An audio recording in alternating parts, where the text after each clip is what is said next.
Right, I want to explain to you very quickly why you can't switch off when you're on holiday. Because so many people struggle with this, and with Easter coming up, or Easter here, Easter holidays, people are going away and actually they're really looking forward to it. And then what they're doing is they're not switching off. They're not disengaging from their work and they're not engaging with the family.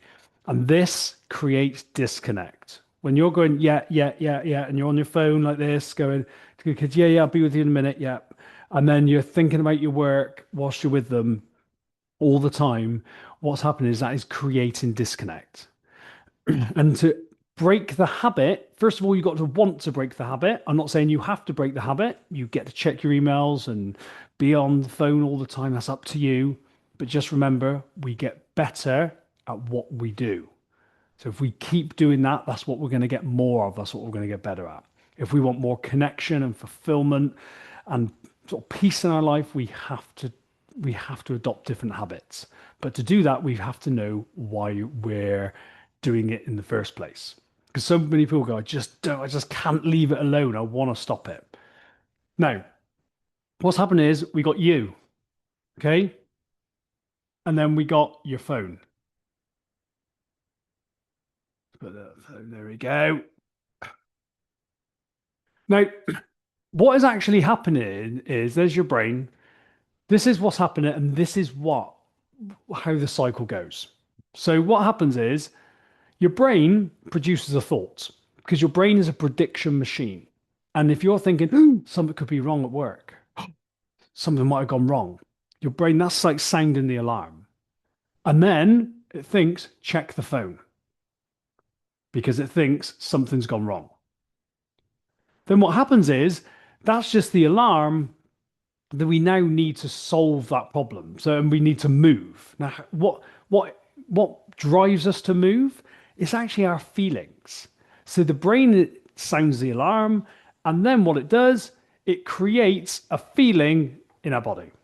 So we've got this feeling in our body here. And normally that can be some sort of anxiety. Okay?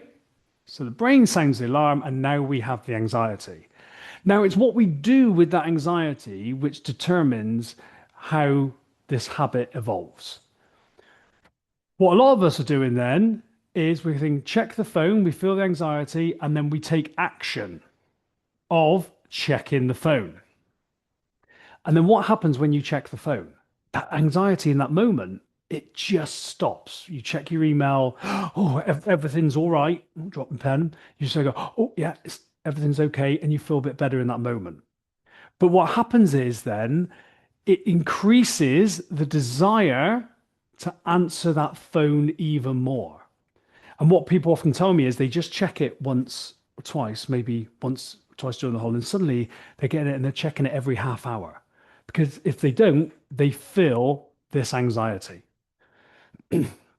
This is the problem. We are the creator. We are creating the problem. It's not the work that's creating it. We are creating it. Our brain is, not consciously, but our brain is created this. And then we're feeding it. Think of it as like we are actually feeding this cycle with the action that we're taking.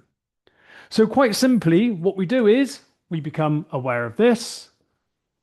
We become aware that this is internal. This is our brain that's doing this, and it's nothing gone wrong. We don't want to judge it.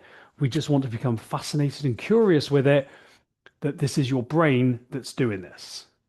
And then we want to learn to feel this.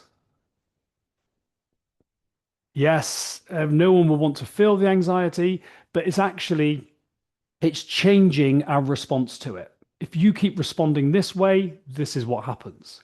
If you want to break this cycle, what you need to do is become aware of this and learn to feel this and not do this.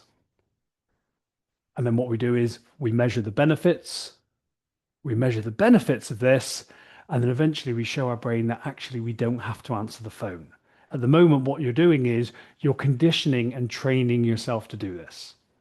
Imagine you go on holiday and you give your kid an ice cream every day, and then suddenly you stop and the kid kicks off. That's what your brain's doing. If you shout at the kid, it makes it worse. If you give in and you give it the ice cream, it's going to want it again the next day. You have to be able to go through this discomfort to be able to break this cycle. But it's easily broken. And a lot of you will tell yourself, I can't do it. It's different for me. It's different for my job.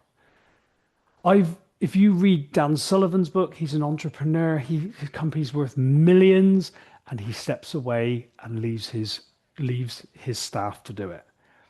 You don't have to build your business. You don't have to have this job where you have to be there all the time. If you can't disengage and you can't switch off and leave it and let someone else do it, then actually what's often happening is we are feeding our ego. There's a need, as in we need to be wanted. We need to feel important. We need to be part of it. And that is often why we're then driving this cycle. When you stop doing this, it will uncover what's going on here. And then that's the work we do. Because not switching off is not a work problem, it's a you problem. And that's the good news, because then work hasn't got to change, it's just you.